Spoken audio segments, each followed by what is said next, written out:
Welcome to This Explainer. Today, we're diving into an absolute mystery. We like to think we were always destined to rule the planet, right? Well, the evidence says otherwise. We're looking at the disappearance of the ultimate human survivors, literal titans who dominated Eurasia for way longer than we've even existed as a species. How does a species so perfectly adapted to their environment just evaporate? Let's find out. Okay, let's dive into this. To find their origin, we have to rewind about 400,000 years to a major genetic crossroads. While our ancestors stayed behind in the warm African sun, another group marched north into the total unknown. And let me tell you, Europe and Asia back then were not a welcoming paradise. They were a cruel, brutal evolutionary laboratory. The blistering cold and isolation worked rapidly. If you couldn't retain heat, you died. What emerged from that deep freeze was a completely new breed of survivor. Right off the bat, we need to completely scrap the myth of the stupid, grunting caveman dragging a club. That's just movie nonsense. The reality is that natural selection forged an evolutionary biological fortress built for the ice. Sure, they were shorter than modern humans, but that compactness was a strict rule for surviving freezing climates. Their incredibly robust skeletons were designed to literally shrug off conditions that would instantly snap modern human bones. They were physical power personified. Literally every inch of their anatomy was perfectly engineered for an unforgiving ice age. Take their barrel-shaped, cone-like ribcage. It wasn't just for show. It housed giant lungs for maximum oxygen intake. And that massive, prominent nose? It was basically a built-in heater, warming and humidifying dry, freezing glacial air before it ever reached their lungs. Even their legs, thick, curved bones, provided compact heat retention while anchoring absolutely massive amounts of muscle. Their physical resilience was honestly terrifying.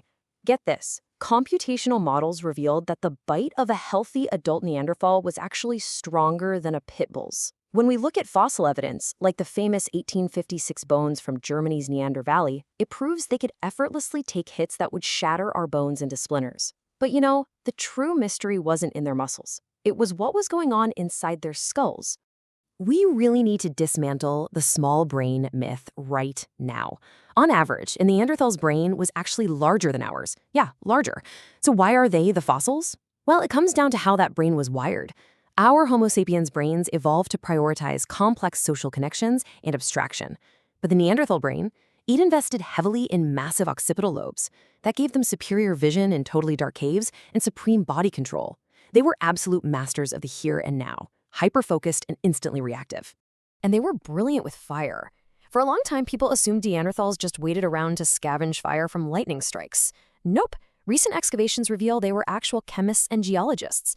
They'd actively seek out minerals like manganese dioxide, grind it down, and use it to lower the ignition temperature of wood. Boom, fire's on demand. And this fire was a total game changer. Instead of just sleeping through brutal 6-month-long winter nights, it gave them 4 to 5 extra hours of social life to fix tools and build crucial bonds. Now, what's really interesting about this slide is it shows off their sheer technological genius. Literally the invention of the very first superglue in history. To make their weapons more lethal, they distilled birch bark in a highly controlled, zero-oxygen environment. This incredible chemical process extracted a sticky black pitch. Then, using animal tendons and this prehistoric superglue, they'd bind razor-sharp stone blades to heavy wooden spears. They engineered perfect bayonets to bring down absolute giants. 5,000. That is the staggering number of calories a Neanderthal needed every single day just to keep those massive, muscular bodies running in the freezing cold. To put that into perspective, that is double what you or I require.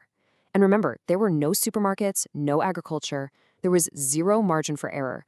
Every single day was a desperate, relentless war for food just to hit that massive quota. Securing all those calories meant attacking beasts that weighed as much as a truck. And because they didn't have safe distance throwing weapons, they were ambush hunters relying on terrifying, close-quarters combat. When we examine their fossilized bones, we see cracked ribs and fractured skulls. Actually, their injury patterns are mathematically identical to modern professional rodeo riders.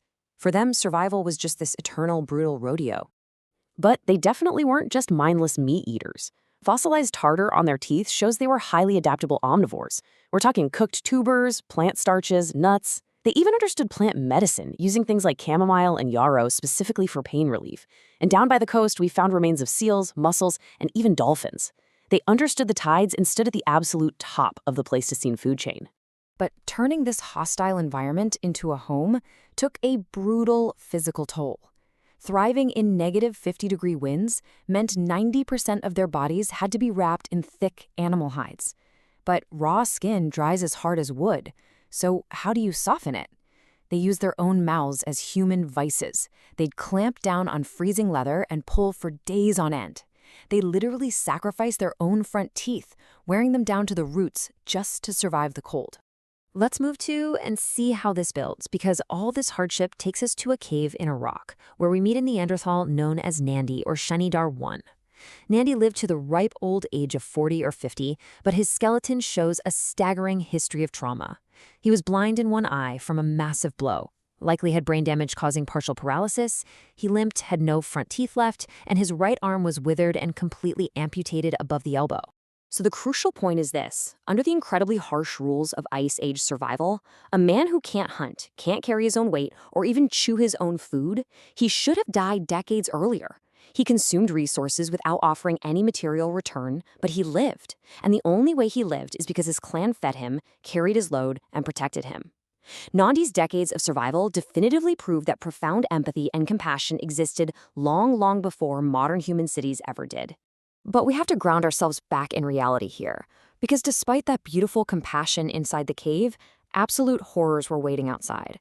The night was stalked by cave hyenas, 100-kilogram pack hunters that fossil evidence proves actually hunted and devoured Neanderthals.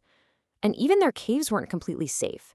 They had to constantly fight off massive 3-meter-tall cave bears in close combat just to secure a dry shelter for the winter. They lived in a constant state of war. Then, the game totally changed.